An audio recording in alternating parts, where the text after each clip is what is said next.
yang senantiasa membimbing kita, Ustaz Fathur Rahim atau Ustaz Abu Sofi, dikenal di luar. Kali ini kita akan membahas mengenai urgensi merajut kehidupan Islamiyah. Kita buka dulu dengan basmalah.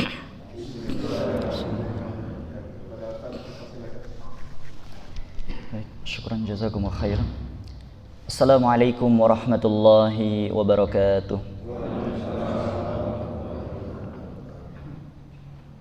Alhamdulillahilladzi arsala rasulahu bil huda wad dinil haqq liyudhhirahu 'alad dini kullih wa kafa billahi shahida. Asyhadu an la ilaha illallah wahdahu la syarika lah wa asyhadu anna Muhammadan 'abduhu wa rasuluh. Allahumma salli wa sallim wa barik ala sayyidina Muhammadin wa ala alihi wa ashabihi wa man tabi'ahum bi ihsanin ila yaumiddin, amma ba'd. Qala Allah ta'ala fil Qur'anil Karim, a'udzu billahi minasy syaithanir rajim. Bismillahirrahmanirrahim. Ya ayyuhalladzina amanu taqullaha haqqa tuqatih wa la tamutunna illa wa antum muslimun. Wa qala fi ayatin ukhra, innamal mu'minuna ikhwah fa aslihu baina akhwaykum wattaqullaha la'allakum turhamun.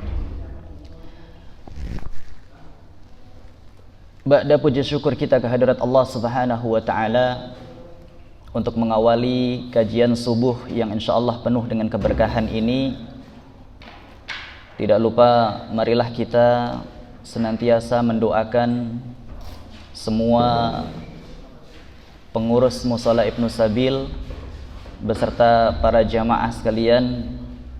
Mudah-mudahan Allah Subhanahu wa taala melimpahkan rahmat, melimpahkan keberkahan serta maghfirah kepada kita semuanya. Tidak lupa pula, karena informasinya hari ini begitu banyak saudara-saudara kita, rekan-rekan kita yang sedang sakit, bahkan para jamaah di antara jamaah dan asatid yang di Ibnu Sabil ini pun ada yang sakit, maka tidak lupa kita doakan kepada mereka semuanya. Mudah-mudahan Allah Subhanahu wa taala segera mengangkat penyakitnya, memberikan kesembuhan kepada mereka, dan mudah-mudahan mereka lekas pulih seperti sedia kala. Amin ya rabbal alamin. Bitilka niyah wa ala kulli niyatin salihah. Al-Fatihah. A'udzu billahi minasyaitonir rajim. Bismillahirrahmanirrahim. Alhamdulillahi rabbil alamin, arrahmanir rahim, maliki yaumiddin. Iyyaka na'budu wa iyyaka nasta'in. Ihdinas siratal mustaqim, siratal ladzina an'amta 'alaihim ghairil maghdubi 'alaihim waladdallin. Amin.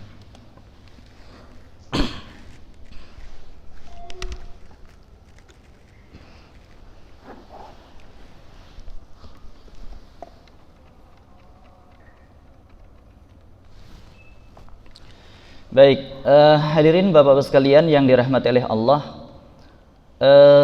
Pada kesempatan pagi hari ini, insyaallah Al-Fakir akan menyampaikan sedikit tentang urgensi merajut ukhuwah Islamiyah. Ukhuwah itu apa artinya Bapak sekalian? Ukhuwah itu artinya persaudaraan. Jadi ukhuwah itu berasal dari bahasa Arab. Apa asal katanya? Ikhwah. Ya. Lebih dasar lagi, asal katanya adalah akhun gitu ya, saudara. Nah, ukhuwah Islamiyah ini mengapa penting untuk kemudian kita untuk kita kemudian kaji atau kita sampaikan pada kesempatan pagi hari ini? Karena mengingat kalau kita melihat situasi dan kondisi umat Islam atau keadaan umat Islam kaum muslimin secara umum baik di dunia maupun di Indonesia pada khususnya, maka kita begitu begitu miris ketika menyaksikan bagaimana persaudaraan antar kaum muslimin saat ini sudah mulai terkoyak. Umat Islam adalah umat yang satu, memiliki Tuhan yang satu, ya, dan kita sebagai umat akhir zaman memiliki Rasul yang satu. Namun kenapa hati kita seolah-olah tidak bersatu? Banyak di antara kita karena hanya hal-hal sepele saja lalu kemudian menganggap itu adalah sesuatu hal yang sangat vital, sesuatu yang bersifat furu' menjadi seolah-olah itu adalah usul yang kemudian menyebabkan perpecahan di kalangan umat Islam. Nah, makanya di kesempatan pagi hari ini perlu kita ingatkan kembali bahwasanya Islam itu adalah agama yang indah, dan Islam itu telah mempersaudarakan kita sebagai umat Islam, sebagai umat yang satu, ya, melalui firman Allah Subhanahu wa taala. Jadi tadi alhamdulillah sebenarnya tadi malam itu ketika saya mengisi pengajian di Masjid Al-Iftitah kajian maghrib, panitia menyampaikan kepada saya, waktu itu saya sampaikan saya diminta untuk jadi imam. Saya sampaikan kepada panitia karena saya selalu bertanya bagaimana kondisi di masjid tersebut. Kondisinya seperti apa? Jamaahnya seperti apa? Apakah masjid tersebut didominasi oleh kelompok Islam tertentu ataukah tidak? Lalu setelah sholat apakah ada agenda zikir bersama ataukah tidak gitu. Tetapi si panitia yang mengundang itu menyampaikan, di sini biasanya ada zikirnya Ustadz, zikir bersama sebentar tapi cuma sampai Al-Fatihah gitu. Ya sudah, akhirnya saya ikuti untuk zikir berjamaah. Lalu kemudian saya tanya kepada ketua DKM setelah pengajian, Masya Allah, ternyata di Masjid Al-Iftitah juga sangat luar biasa, tidak jauh beda dengan Mushola Ibnu Sabil, Bapak sekalian.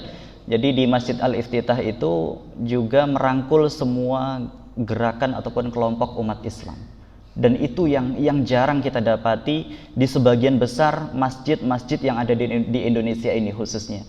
Maka kita cukup bergembira, cukup berbahagia manakala ada masjid ataupun musola yang pengurusnya atau DKM-nya mampu untuk merangkul semua elemen umat Islam. Mengapa demikian? Karena memang umat Islam itu adalah umat yang satu. Jadi kita ketika sebelum turun Islam, ketika sebelum Islam datang, ya, sebagaimana disampaikan oleh Allah Subhanahu wa taala, dulunya kita ini adalah umat yang jahiliyah. Kita berada dalam kebodohan, yang mana kita saling bercerai antara yang satu dengan yang lainnya, saling bermusuhan antara yang satu dengan yang lainnya. Lalu kemudian datanglah Islam, lalu kemudian Allah mempersaudarakan kita. Melalui apa? Melalui firman-Nya yang terdapat di dalam Al-Qur'an surat Al-Hujurat ayat yang ke-10. Allah Subhanahu wa taala telah menegaskan, A'udzubillahi minasyaitonirrajim, innamal mu'minuna ikhwah. Sesungguhnya umat Islam itu atau orang-orang yang beriman itu adalah bersaudara. Fa aslihu baina akhwaikum. Ya, oleh karena itu damaikanlah antara kedua saudaramu, wattaqullaha la'allakum turhamun, dan bertakwalah kepada Allah supaya kamu mendapatkan rahmat. Ini ayat sangat jelas, jamaah sekalian yang dirahmati oleh Allah. Ya, ayat ini sangat jelas mengingatkan atau menegaskan kepada kita bahwasanya umat Islam itu dimanapun semuanya bersaudara. Namun perlu kita fahami bahwasanya memang apa yang disampaikan Allah itu tidak semudah yang kita bayangkan. Jadi semenjak Daulah Islamiyah atau kehilafahan Turki Utsmani diruntuhkan oleh agen Inggris yang bernama Mustafa Kemal Atatürk, itu memang terjadi gejolak yang sangat luar biasa antar umat Islam. Terjadi perseteruan yang sangat luar biasa antara kaum muslimin. Kita bisa bayangkan jamaah sekalian, dulu ya Islam semenjak di zaman Rasulullah sallallahu alaihi wasallam hingga terakhir di masa kehilafahan Turki Utsmani itu sangat luar biasa. Kita umat Islam memiliki rumah yang satu, memiliki pemimpin yang satu. Indah, kita disatukan dalam sebuah wadah. Kalau boleh saya ilustrasikan, kurang lebih seperti ini. Ya,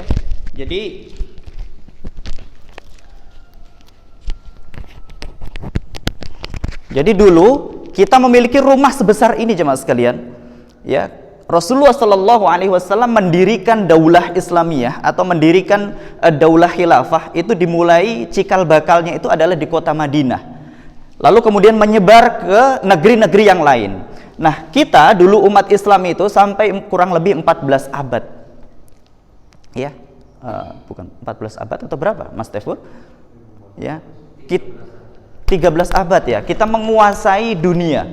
Jadi umat Islam menguasai 2/3 dunia. Dan ini rumah kita seperti ini. Lalu kemudian setelah Daulah Islam yang dirintis oleh Rasulullah SAW, lalu kemudian diteruskan oleh generasi para sahabat, lalu kemudian di generasi tabi'in, itu dihancurkan terakhir itu pada tahun 1442.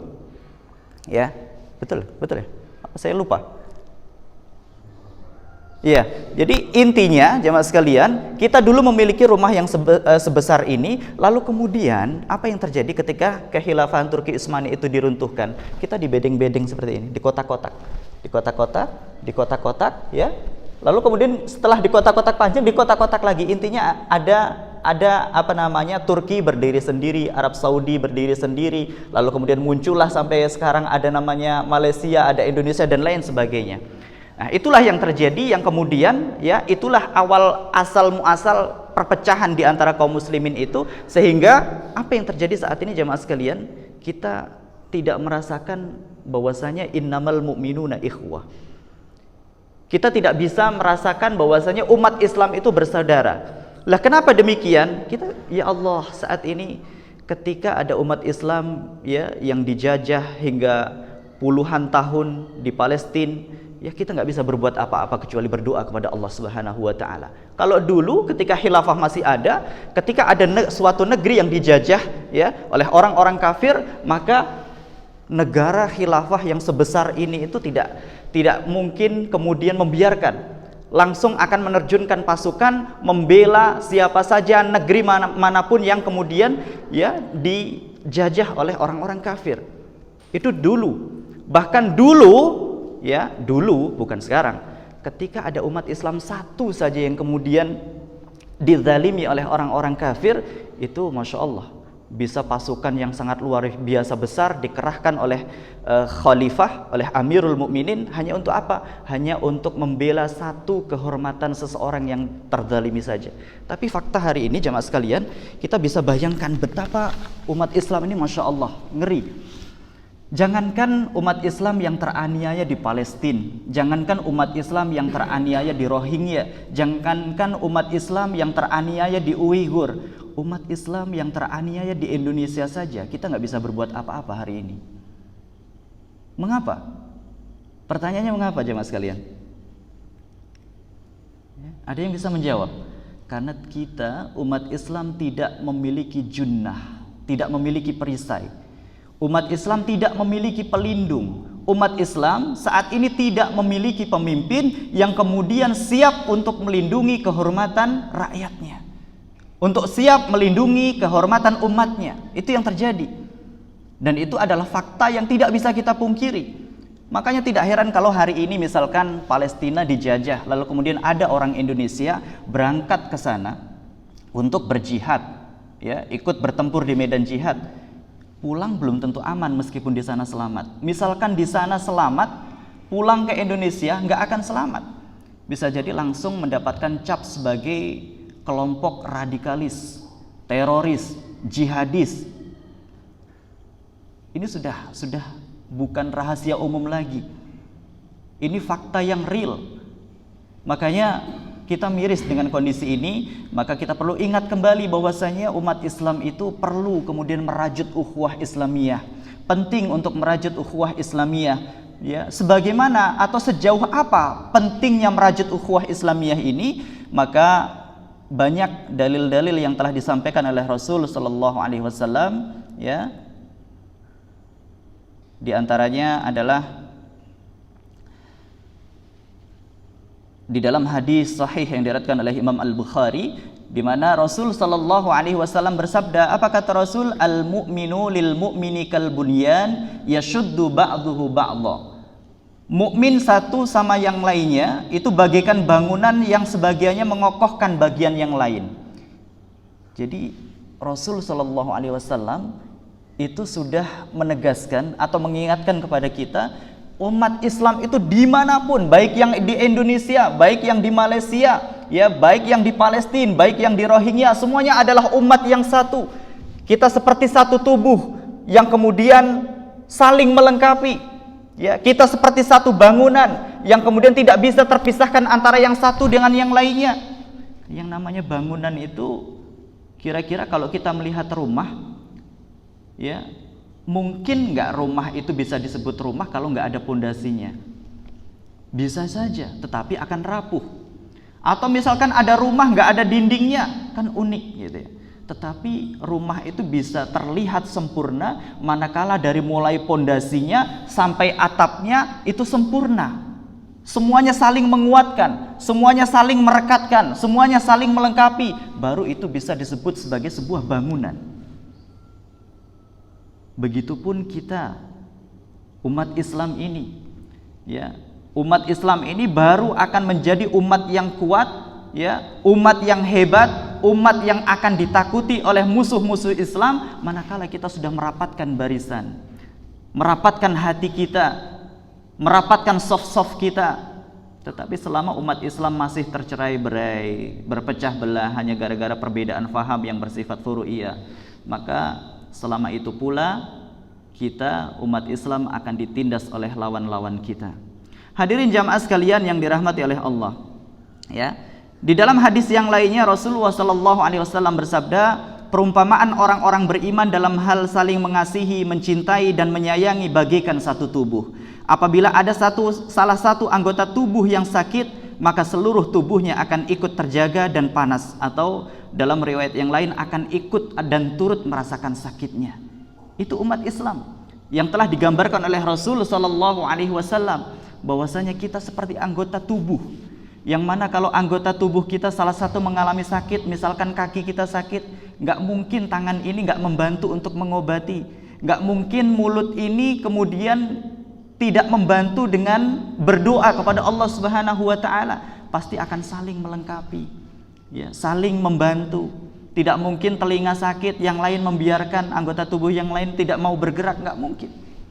Itulah seharusnya umat Islam. Ketika ada umat Islam yang teraniaya, ya, dimanapun itu, entah itu di Palestina, entah itu di Suriah, entah itu di Rohingya, di Uighur, atau justru di Indonesia sendiri, maka itu sebenarnya menjadi tugas kita umat Islam yang lainnya untuk memberikan pertolongan, memberikan bantuan. Sejauh mana? Sejauh yang kita mampu. Kalau kita mampunya saat ini dengan doa, dengan harta. Tetapi yang paling hebat, ketika kita sanggup untuk membantu saudara-saudara kita umat Islam yang teraniaya, yang terdalimi dengan kekuasaan kita, itu berarti bantuan yang sangat hebat, yang sangat luar biasa, yang memang diharapkan oleh umat Islam. Ya, kalau Al-Fakir boleh mengibaratkan saat ini kondisi umat Islam itu, jemaah sekalian yang dirahmati oleh Allah, itu misalkan saat ini kita melihat saudara-saudara kita yang teraniaya di suatu tempat, lalu kemudian kita mengirimkan doa. Itu ibaratnya kita melihat saudara kita, ya, tetangga kita yang dirampok oleh sekelompok pencuri, ya, atau sekelompok begal di rumahnya, lalu kemudian, ya, tetangga kita tersebut dipukuli, ya, disakiti, dianiaya, lalu kemudian istrinya diperkosa, ya, anak-anaknya dipukuli, dan kita hanya memberikan bantuan saja. Kita memberikan sembako, kita memberikan doa. Apakah itu cukup? Tentu jawabannya tidak.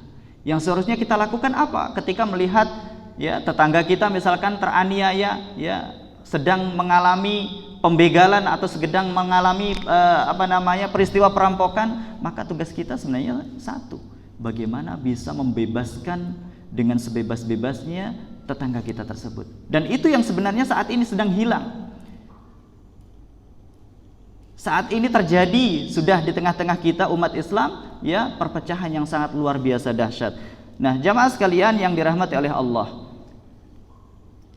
bagaimana pula urgensi, ya, merajut ukhuwah Islamiyah ini telah dicontohkan oleh Rasul sallallahu alaihi wasallam. Ketika Rasul sallallahu alaihi wasallam dalam proses peristiwa hijrah dari kota Mekah menuju Madinah, maka apa yang dilakukan oleh Rasul ketika tiba di Madinah? Apakah kemudian Rasul tiba-tiba langsung mendirikan daulah Islam di kota Madinah? Kira-kira bagaimana jemaah sekalian? Jawabannya tentu tidak. Jadi yang dilakukan pertama kali oleh Rasul sallallahu alaihi wasallam, kalau kita kupas kembali sejarah peristiwa hijrahnya Rasulullah sallallahu alaihi wasallam dari kota Mekah menuju Madinah, adalah Rasulullah sallallahu alaihi wasallam mempersatukan antara siapa? Antara kaum Muhajirin dan Ansor. Jadi Rasul sallallahu alaihi wasallam mempersaudarakan mereka, jemaah sekalian. Ya, dan kisah tersebut diabadikan oleh Allah Subhanahu wa taala, terdapat di dalam surat Al-Hasyr ayat yang ke-9. Jadi Rasul tidak serta-merta langsung kemudian mendirikan masjid, lalu Rasul sallallahu alaihi wasallam mendirikan sebuah daulah Islam, tidak. Tetapi Rasul mempersaudarakan kaum muslimin dulu antara kaum muhajirin dan ansor. Jangan sampai kemudian mereka berselisih, jangan sampai kemudian di antara mereka bertikai, jangan sampai kemudian di antara mereka bercerai-berai. Rasul menyatukan mereka, mempersaudarakan mereka, hingga ketika sudah persaudaraan itu kuat, maka kuatlah pondasi daulah Islamiyah yang dibangun oleh Rasulullah sallallahu alaihi wasallam. Hadirin jamaah sekalian yang dirahmati oleh Allah. Maka di kesempatan yang singkat ini, kurang lebih 30 menit lagi atau sekitar 25 menit lagi, perlu Al-Fakir sampaikan bahwasanya ternyata Islam itu memang agama yang sangat luar biasa indah, dan persaudaraan atau ukhuwah Islamiyah itu perlu kita rajut karena mengingat betapa banyaknya fadilah-fadilah ataupun keutamaan-keutamaan sebagaimana yang disampaikan oleh Rasul sallallahu alaihi wasallam. Ya, di antaranya ya sebagaimana yang tertera di layar, ada sebuah hadis sahih yang diriwayatkan oleh Imam Muslim, di mana Rasul sallallahu alaihi wasallam bersabda, sesungguhnya kata Rasul, doa seorang muslim kepada saudaranya di saat saudaranya tidak mengetahuinya adalah doa yang mustajab atau terkabulkan. Di sisi orang yang akan mendoakan saudaranya ini ada malaikat yang bertugas mengaminkan. Tatkala dia mendoakan saudaranya dengan kebaikan, malaikat tersebut akan berkata, amin, engkau akan mendapatkan semisal dengan saudaramu tadi. Masya Allah, ini indahnya Islam ya mas kalian. Jadi ketika kita sudah bersaudara, ya, kita bersaudara dengan saudara-saudara kita yang semuslim, seiman dan sekeyakinan, maka ketika kita saling mendoakan, itu akan turun malaikat yang kemudian mengaminkan doa-doa kita. Misalkan saat ini atau hari ini atau pagi ini saya mendoakan salah satu jamaah Masjid An-Naml tanpa sepengetahuan jamaah yang saya doakan tersebut, maka saat itu juga kata Rasul turun malaikat yang kemudian mengaminkan doa-doa saya, dan apapun doa yang saya panjatkan, misalkan saya mendoakan mudah-mudahan beliau mendapatkan kesehatan, dilapangkan rezekinya, dimudahkan segala urusannya, maka kata malaikat, amin, semoga engkau mendapatkan yang semisal dengan itu. Artinya apa? Artinya setiap doa yang kita panjatkan untuk saudara-saudara kita dimanapun mereka berada, maka itu pada hakikatnya doa itu akan kembali manfaatnya kepada kita.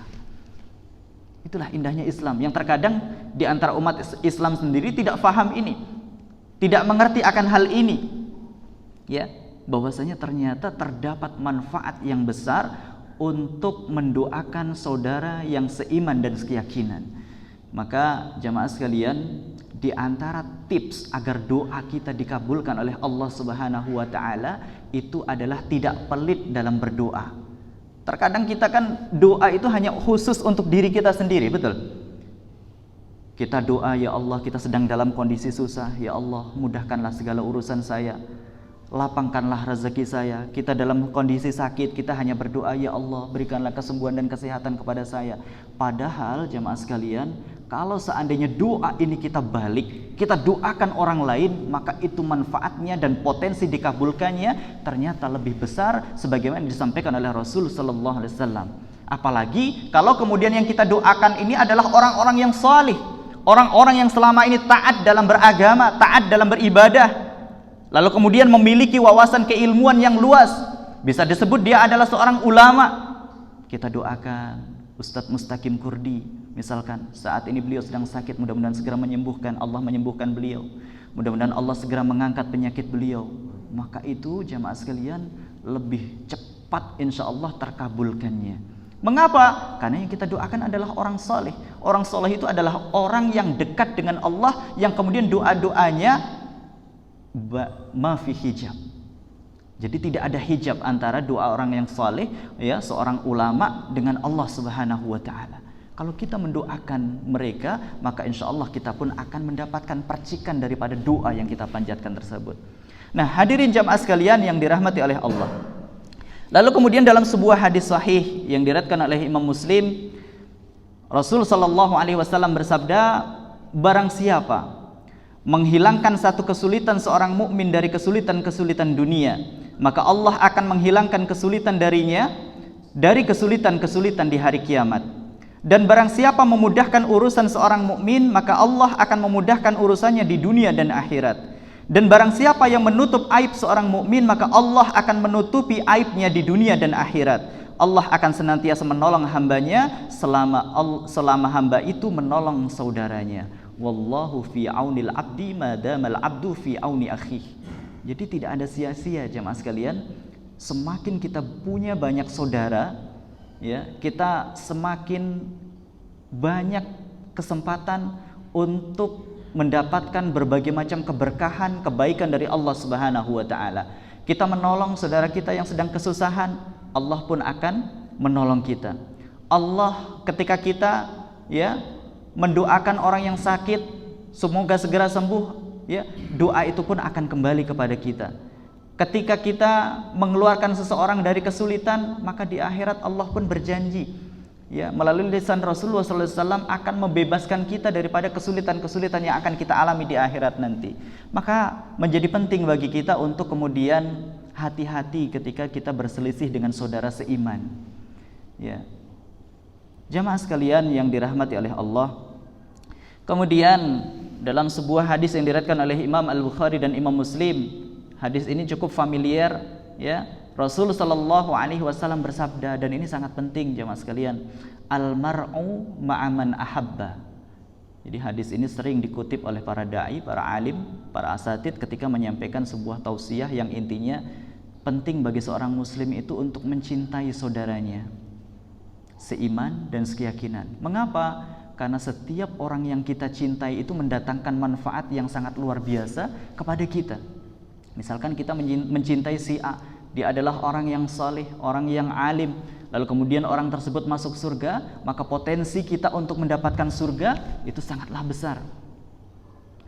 Maka ada istilahnya, jangan sampai engkau mencintai orang-orang yang fasik, orang-orang pelaku-pelaku maksiat, orang-orang yang masih gemar berbuat dosa, karena dikhawatirkan engkau akan bersama mereka di dalam neraka.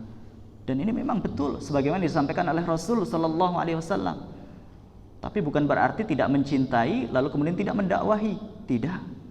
Tetap kita sampaikan kebaikan-kebaikan kepada mereka, tetap kita, ya, bergaul dengan mereka. Tujuannya cuma satu, mengajak mereka kembali kepada koridor yang telah disampaikan oleh Rasulullah sallallahu alaihi wasallam.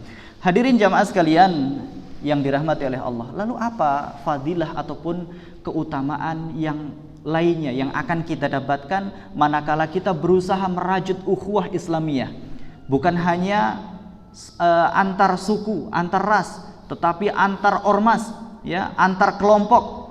Ya, siapapun itu kita jadikan saudara kita selagi dia beriman kepada Allah, beriman kepada Rasul sallallahu alaihi wasallam, maka kelak hadirin jemaah sekalian, sebagaimana yang pernah Al-Fakir sampaikan di forum ini, di padang mahsyar nanti ketika sudah prosesi kebangkitan dan kita dikumpulkan oleh Allah Subhanahu wa taala di padang mahsyar, di mana saat itu tidak ada naungan kecuali naungan dari Allah Subhanahu wa taala, tidak ada pertolongan dan perlindungan kecuali dari Allah Subhanahu wa taala, maka di saat itu dalam sebuah hadis qudsi Allah Subhanahu wa taala berfirman. Apa kata Allah?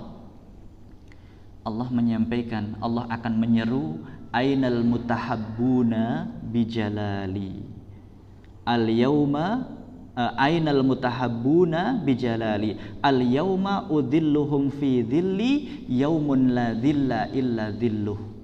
Jadi kelak di hari kiamat itu Allah akan mencari, hei, di mana hamba-hambaku yang dulu semasa di dunia saling mencintai karena aku. Al-yauma udhilluhum, pada hari ini aku akan melindungi mereka, kata Allah. Yaumun la dhilla illa dhilluh, yang mana pada hari ini tidak ada perlindungan, tidak ada naungan kecuali naungan dariku. Indah jemaah sekalian. Jadi mencintai sesama muslim itu mendatangkan manfaat yang luar biasa. Merajut ukhuwah Islamiyah itu akan mendatangkan keberkahan yang sangat luar biasa. Di antaranya adalah pertolongan Allah Subhanahu wa taala ketika nanti kita berada di padang mahsyar. Dan ini pun dilengkapi oleh sebuah hadis yang sangat panjang di mana di padang mahsyar nanti ada 7 golongan yang akan dinaungi oleh Allah Subhanahu wa taala, yang salah satunya dari ke-7 golongan itu adalah orang-orang yang semasa di dunia saling mencintai karena Allah Subhanahu wa taala. Jamaah sekalian yang dirahmati oleh Allah, maka rugi kalau kemudian kita ini berselisih dengan saudara kita. Rugi kalau kemudian hanya gara-gara perbedaan masalah ibadah lalu kemudian kita berselisih dengan saudara kita. Rugi kalau hanya gara-gara hutang piutang lalu kemudian kita berselisih dengan saudara kita. Rugi kalau hanya karena gara-gara hal-hal sepele lalu kemudian rusak ukhuwah kita. Rugi. Mengapa? Karena hilang kesempatan kita untuk mendapatkan faidah atau fadilah dari Allah Subhanahu wa taala, ya, efek daripada perpecahan yang telah kita lakukan. Jemaah sekalian yang dirahmati oleh Allah. Kemudian dalam sebuah hadis yang sangat panjang, ada sebuah penghargaan yang kelak Allah berikan kepada siapa? Kepada orang-orang yang semasa di dunia saling mencintai karena Allah semata. Ya, dalam sebuah hadis sahih yang diriwayatkan oleh Imam An-Nasa'i, Rasul sallallahu alaihi wasallam bersabda. Ini hadis sangat luar biasa jemaah sekalian. Di mana Rasul menyampaikan sesungguhnya, kata Rasul, ya, di sisi arsy nanti, artinya ini di hari kiamat nanti, di surga tepatnya, di sisi arsy nanti terdapat mimbar-mimbar dari cahaya yang ditempati oleh sekelompok orang yang bajunya adalah dari cahaya dan wajahnya bercahaya. Mereka bukan para rasul, para nabi, dan juga bukan para syuhada. Namun para sahabat bertanya, siapakah mereka wahai para rasul? Rasulullah pun menjawab, mereka adalah orang-orang yang saling mencintai karena Allah dalam ketaatan kepada Allah. Mereka adalah orang-orang yang berkumpul dalam ketaatan kepada Allah dan orang-orang yang saling berkunjung karena Allah. Masya Allah. Jadi Rasul SAW dalam sebuah kesempatan seperti berada di majelis ini menyampaikan kepada para sahabat, ya, saat itu kepada mereka para sahabat yang telah hadir, bahwasanya kelak, ya, di akhirat itu di samping arasnya Allah, di samping singgasana Allah Subhanahu wa taala itu ada mimbar-mimbar yang terbuat dari cahaya. Dan di sana, di atas mimbar-mimbar tersebut itu terdapat sekelompok orang yang bajunya bercahaya, wajahnya bercahaya. Lalu kemudian para sahabat kaget, bertanya, siapa itu ya Rasul? Ya, apakah mereka itu para syuhada, para rasul? Ternyata Rasul menjawab, bukan. Mereka itu adalah orang yang dulu semasa di dunia saling mencintai karena Allah. Masya Allah, istimewa jemaah sekalian. Dan ini, ya, di dalam riwayat yang lain, ya,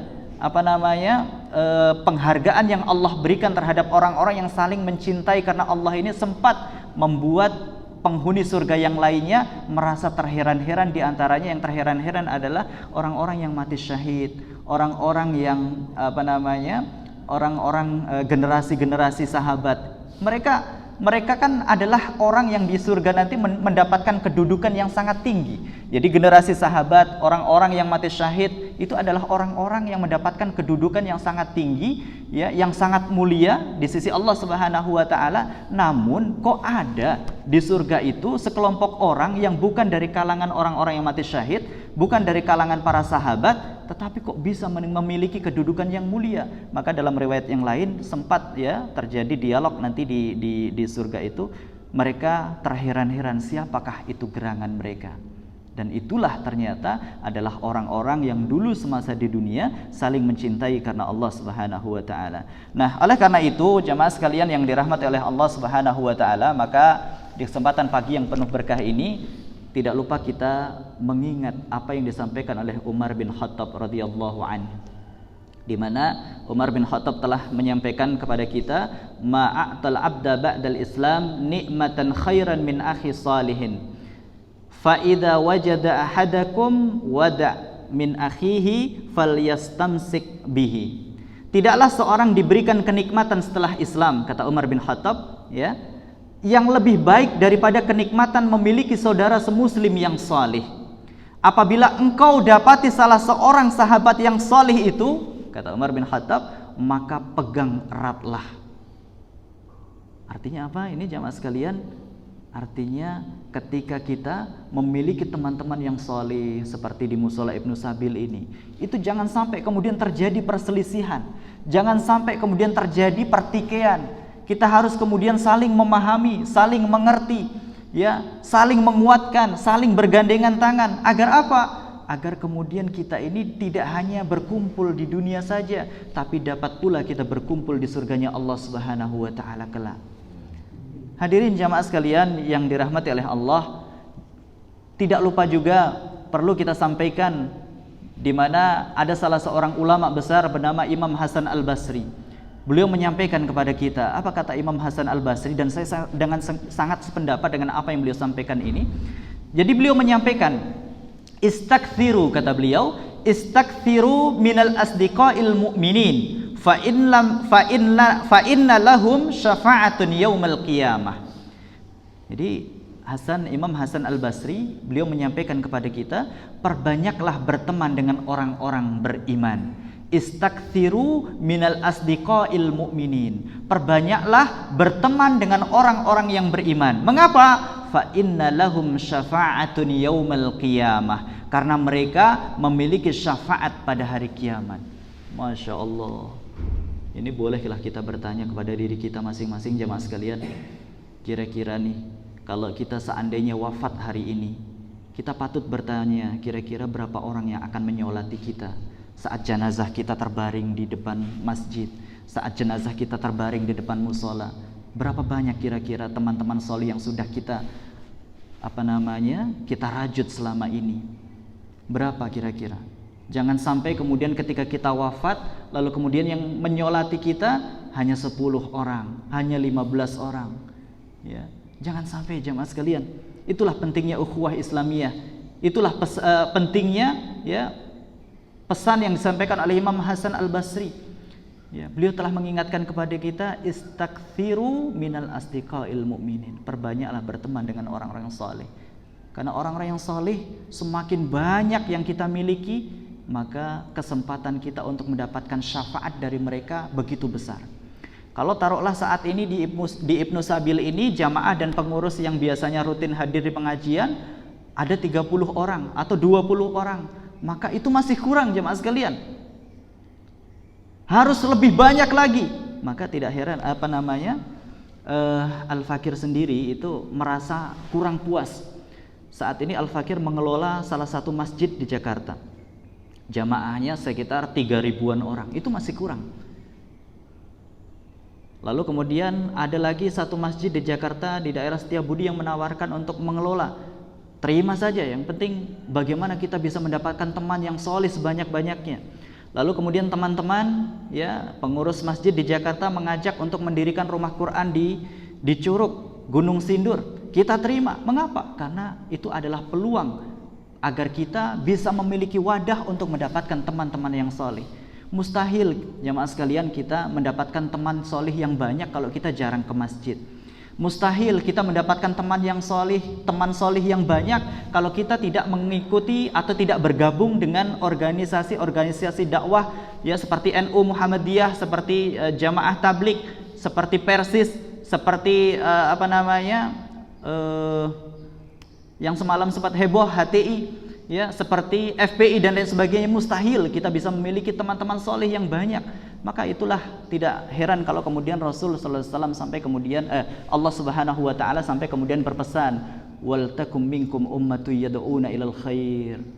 Yang kemudian ayat ini, surat Ali Imran ini menjadi landasan berdirinya berbagai macam ormas Islam, khususnya yang ada di Indonesia ini.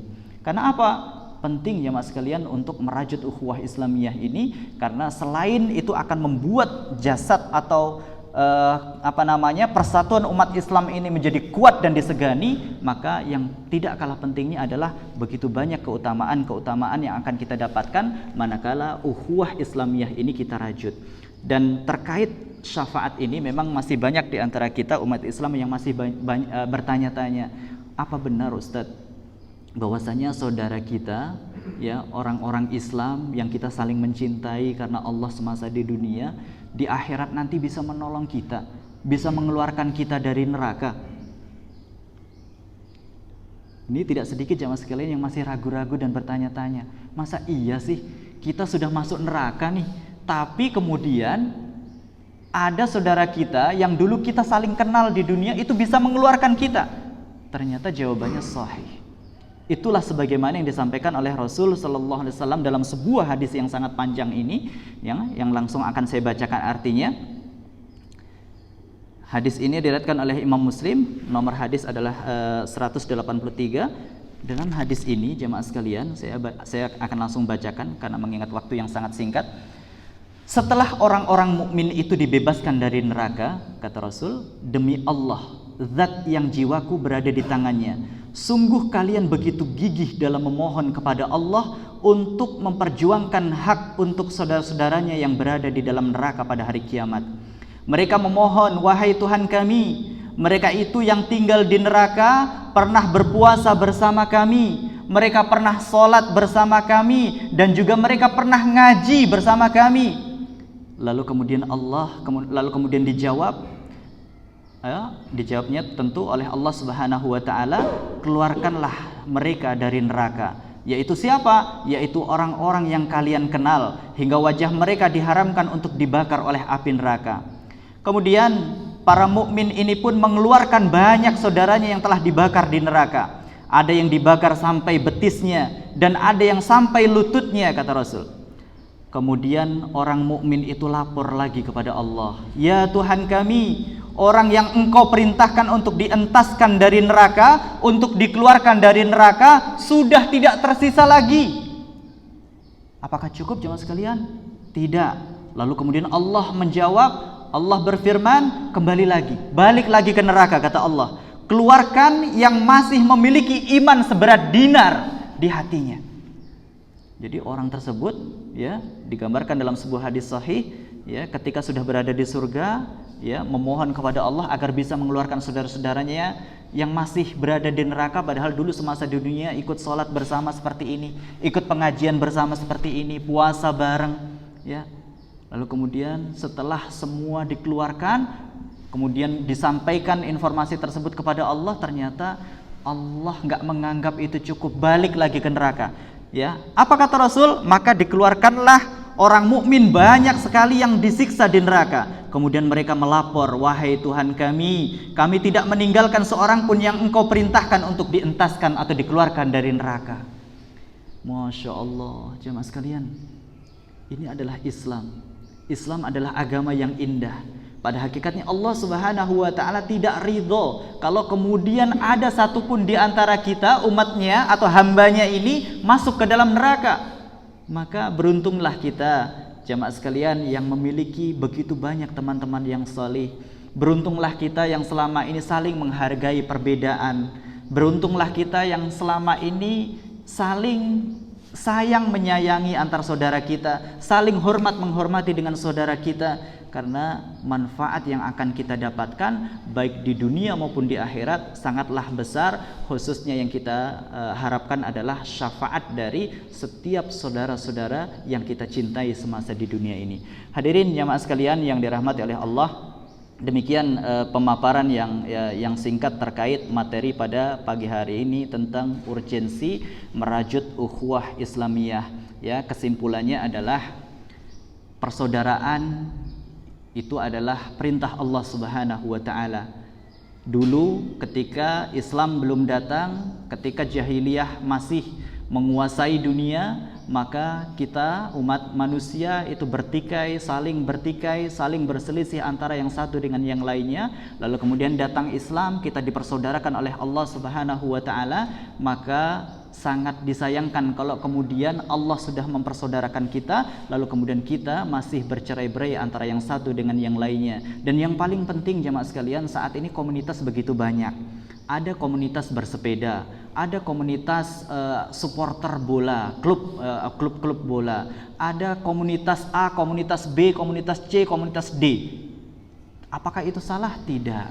Tetapi itu akan menjadi sesuatu yang sia-sia manakala komunitas-komunitas tersebut tidak didasari dengan ketakwaan kepada Allah Subhanahu wa taala. Sangat disayangkan kalau kemudian komunitas-komunitas tersebut tidak didasari dengan rasa saling cinta karena Allah Subhanahu wa taala. Karena ini ada sekedar pengingat jemaah sekalian, ya Bapak sekalian yang dirahmati oleh Allah, terdapat dalam surat Az-Zukhruf ayat 67 di mana Allah Subhanahu wa taala berfirman yang artinya teman-teman akrab pada hari itu sebagiannya menjadi musuh bagi sebagian yang lain kecuali orang-orang yang bertakwa. Jangan dikira semua pertemanan itu akan menghasilkan keindahan di akhirat nanti, karena akan ada di akhirat nanti pertemanan itu yang dulunya orang-orang di dunia itu berteman, tetapi di akhirat saling bermusuhan antara yang satu dengan yang lainnya. Maka penting kita luruskan niat kita dalam berteman, dalam bersaudara, dalam merajut ukhuwah Islamiyah, yaitu hanya karena Allah Subhanahu wa taala. Karena itulah yang akan dapat menyatukan hati kita, yang akan membuat atau mendatangkan rahmat Allah Subhanahu wa taala baik di dunia maupun di akhirat. Selebihnya ketika ukhuwah dijalin, persaudaraan dijalin bukan karena Allah tetapi karena yang lainnya, misalkan hanya karena hobi semata, atau karena dia memiliki harta yang lebih semata, atau karena mereka memiliki jabatan yang tinggi semata, maka niscaya persahabatan atau persaudaraan yang demikian ya tidak bisa dipungkiri bahwasanya di akhirat nanti bisa jadi akan berseteru antara yang satu dengan yang lainnya. Wallahu a'lam bishawab. Wal afu minkum. Sebelum ditutup, barangkali ada yang mau ditanyakan, kami kembalikan kepada moderator.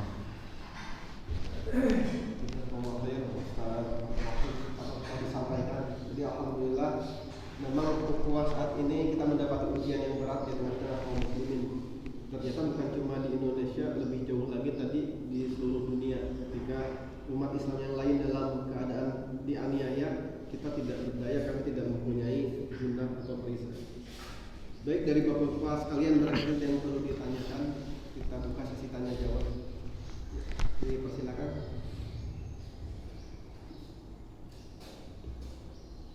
Alhamdulillah tidak ada. Mungkin merenung Ya. Karena kita mengingat tadi disinggung kematian, jadi terbayang jika kita meninggal berapa orang yang menyolatkan. Jadi bahan perenungan buat kita. Betul, karena begini ya. Jadi Pak Taufik, jadi waktu kemarin Al-Fakir pulang ke Jawa Timur, kemudian mengikuti salah satu warga yang sedang disolatkan, itu Masya Allah miris hati ini karena menyaksikan, ya Allah, kok yang menyolatkan sedikit sekali. Banyak sebenarnya yang mengantarkan, tapi kenapa kok nggak ikut menyolatkan? Hanya duduk-duduk di pelataran masjid. Mungkin di Jakarta pun ada kejadian semacam ini. Bahkan itu terjadi bukan hanya orang lain, keluarganya sendiri terkadang, sanak familinya sendiri hanya ikut mengantarkan sampai ke masjid, ya, yang lain ikut menyolatkan, tapi sebagian yang lainnya hanya duduk-duduk di pelataran masjid, ngobrol-ngobrol, bersenda gurau, bahkan masih sempat untuk tertawa. Padahal detik-detik terakhir perpisahan itu ada jaminan dari Rasul sallallahu alaihi wasallam. Ada yang tahu, jemaah sekalian, batasannya berapa orang itu baru bisa memberikan syafaat atau pertolongan dari Allah? Berapa orang kita disolatkan, jenazah itu disolatkan, berapa batasannya minimal? Itu dalam sebuah hadis 40, betul sekali. Jadi 40 orang yang tidak melakukan kesyirikan, ketika mereka semuanya ikut menyolatkan kita, jenazah kita nanti, maka itu akan mendatangkan syafaat dari Allah Subhanahu wa taala. Ya, itu adalah sebuah isyarat bahwasanya perjalanan kita berikutnya di alam kubur maupun di padang mahsyar itu akan mengalami keringanan atau diberikan keringanan oleh Allah Subhanahu wa taala. Tetapi sebaliknya jemaah sekalian, ketika kita sholat jenazah saja yang menyolatkan kita tidak lebih dari 40 orang, maka naudzubillah min dzalik, itu bisa jadi adalah sebuah pertanda bahwasanya perjalanan kita berikutnya akan mengalami kesulitan, baik itu di alam kubur maupun di alam mahsyar. Maka kita patut bertanya kembali kepada diri kita masing-masing. Jangan sampai kemudian ya karena akibat jarangnya kita ke masjid jadi orang nggak kenal kita. Kalau orang nggak kenal kan masa bodoh, ya siapa sih yang ini, nggak perlu untuk disolatkan. Tapi ketika kita aktif menjadi jamaah masjid, aktif ikut berorganisasi, maka insya Allah akan semakin banyak yang mengenal kita, akan semakin banyak yang tahu tentang kita, dan akan merasa ada keterikatan emosional, sehingga kalau nggak hadir ikut sholat jenazah itu rasanya gimana gitu. Gitu Ustaz. Jadi kita mesti sering juga menyolatkan ketika ada jenazah yang meninggal. Oke, silakan. silakan kita akan menjadi Pak Santo. Ya, Assalamualaikum warahmatullahi wabarakatuh. Waalaikumsalam warahmatullahi wabarakatuh. Saya nggak bertanya, tapi saya mengungkapkan apa yang ada di pemikiran saya. Iya. Sehingga kalau ini jadi satu masukan, ini bisa juga di dalam komunikasi dengan sesama yang lain, strategi di tempat publik yang lain. Dalam pandangan saya, pentingnya perkuat tadi uang Islami ya, bahwa ekonomi itu juga jadi hal yang bermasalah sekarang. Jadi kalau kita melihat, saya melihat bahwa kekuatan dari ekonomi kita, terutama umat Muslim, dari sudut pandang saya itu lemah sekali dibandingin dari yang lain. Kita lihat tadi negara kita sendiri, ya. Kenapa keadaan negara kita? Karena dipimpin oleh orang secara ekonominya lebih kuat gitu. Coba kita amati aja gitu. Kebetulan saya bekerja di satu tempat yang banyak juga ada sering jalan, ya kerjaan saya kebanyakan jalan di mall-mall gitu. Tapi semua mall yang ada, tempat-tempat yang menjadi suatu hiburan itu kebanyakan diisi oleh orang-orang yang biasa menikmati itu dari luar umat itu, umat Muslim. Ya saya nggak sebut etnis ya, tetapi artinya penikmat dari kebahagiaan itu kebanyakan gitu ya, bukan orang Muslim Pak. Saya mengukurnya secara ekonomi bahwa lebih kuat mereka gitu. Sehingga bahayanya ketika ekonomi kuat maka lebih dominan untuk situ gitu. Iya. Itu yang saya sorot yang satu. Nah jadi ekonomi itu kuat. Yang pertama saya bilang ya, dia bekerja yang lebih keras. Tetapi saya juga ngurus juga masalah pendidikan saya. Kalau kita sadar atau enggak, pendidikan yang harus kita kuasai. Contoh banyak dekat yang saya bilang, ketika banyak anak-anak yang piatu, orang terlantar, masalah sekolah kan gitu. Idealnya pemimpin yang harusnya mengedepankan seiman dengan kita ya. Artinya nggak boleh ada lagi tuh sebenarnya ketika ada yang piatu tidak sekolah. Harusnya minimal sekarang bukan lagi lulusan sampai di SMA, harusnya sudah sarjana S1. Iya. Itu diwajibkan gitu, dan kita harus bantu itu. Kalau itu enggak, ya cuma juga kan gitu loh. Secara tadi orang-orang yang ekonomi kuat itu karena pendidikannya juga bagus kan gitu loh. Jadi selain kita juga bawa umat Muslim bukan tidak ada pendidikan yang sekolah-sekolah yang bagus, bukan nggak ada, banyak. Tetapi lumayan mahal juga sedikit gitu. Nah orang-orang yang lemah ekonominya sulit untuk dapat begitu gitu. Nah sehingga pemimpin yang tadi kalau kita bicara uang Islamiyah untuk mengerti itu, saya harus menjamin itu tuh. Jadi ke depannya saya melihat proses panjangnya, kalau ini nggak dijaga, ya kita akan lemah juga. Karena secara pendidikan banyak umat Muslim yang anak 1-2 banyak lah sebenarnya. Pendidikannya nggak dijaga, maka akan dipikirkan lagi. Secara ekonomi dia akan lemah pengaruh itu.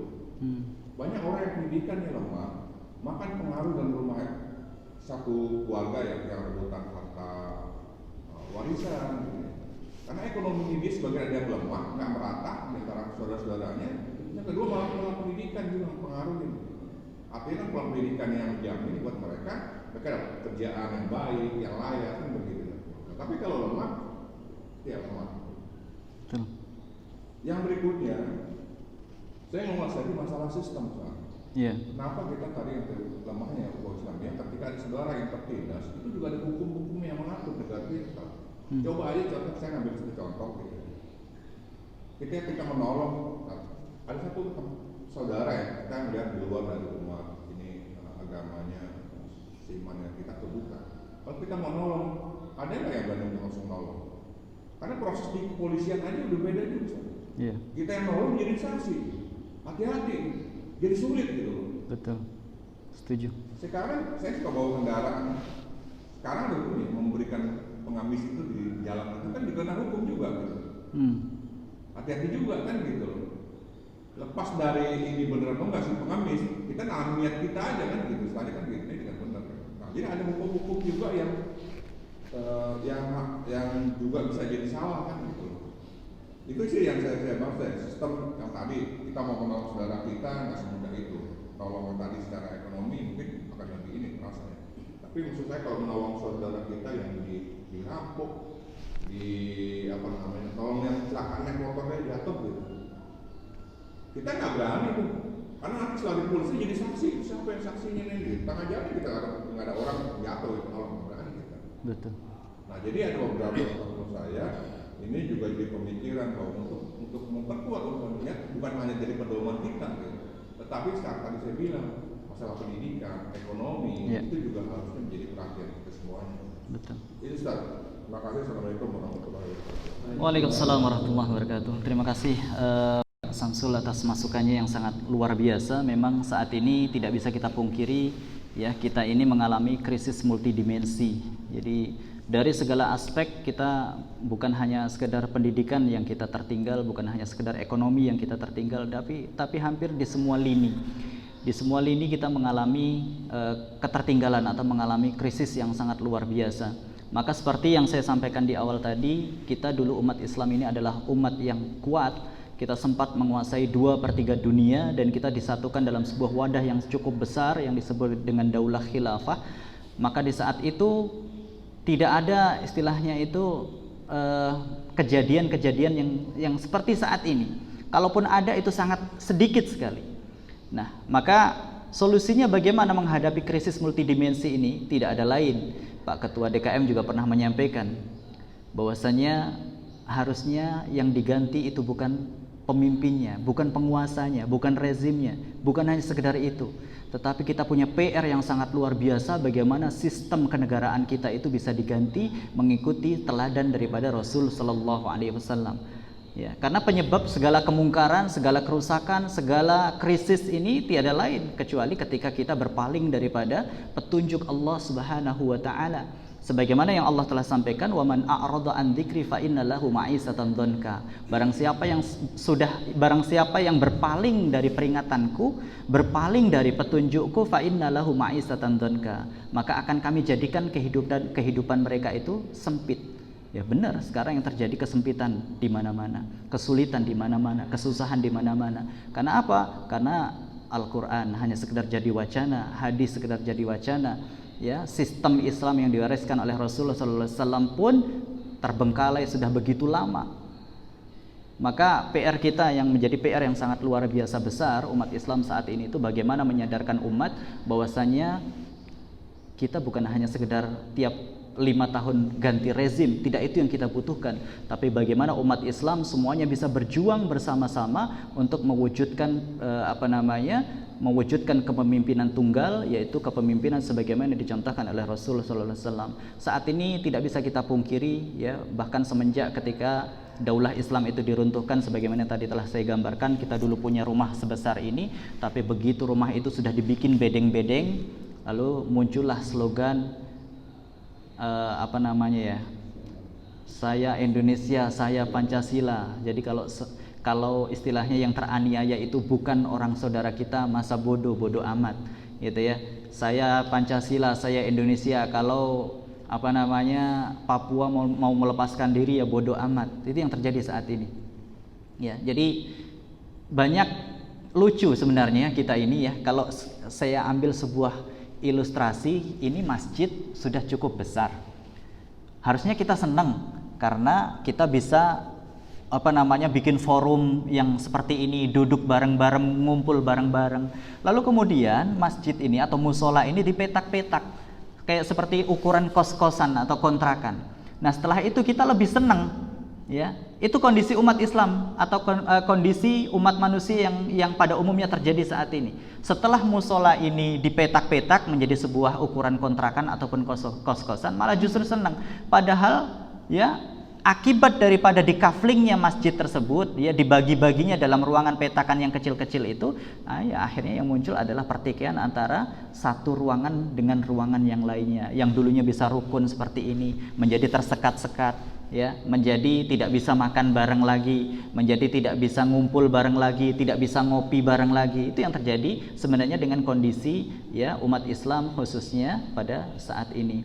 Maka sebenarnya agak mustahil memang kalau menurut orang-orang. Kalau menurut saya nggak mustahil, karena sudah ada kabar gembira dari Rasulullah SAW akan bangkitnya kembali daulah Islamiyah atau daulah khilafah di akhir zaman. Dan saat ini adalah sudah detik-detik akhir zaman. Artinya apa? Artinya kebangkitan khilafah itu sebagaimana pula yang diprediksi oleh orang-orang kafir barat akan tegak kembali, akan berdiri kembali, dan disitulah umat Islam akan bersatu kembali. Tapi ketika itu sudah tegak kembali, artinya apa? Artinya hari kiamat sudah dekat. Gitu. Ya mas sekalian, mungkin cukup ya, karena sudah siang. Alhamdulillah penjelasan yang sangat jelas bagi kita semua. Juga terkait dengan kajian bulan lalu yang beliau mengatakan juga begitu di akan hasil nanti tegaknya Islam. Ini hal yang sulit. Jadi beliau katakan bukan mustahil, memang sulit gitu. Tapi sulit itu bukan sesuatu yang ketidakmungkinan, karena ada janji oleh Allah dan Rasul. Baik, kita cukupkan, kita lanjutkan di depan obrolan santai. Kita tutup kajian kita dengan mengucapkan hamdalah. Subhanakallahumma bihamdika asyhadu an la ilaha illa anta astaghfiruka wa atubu ilaik. Assalamualaikum warahmatullahi wabarakatuh. Waalaikumsalam warahmatullahi wabarakatuh.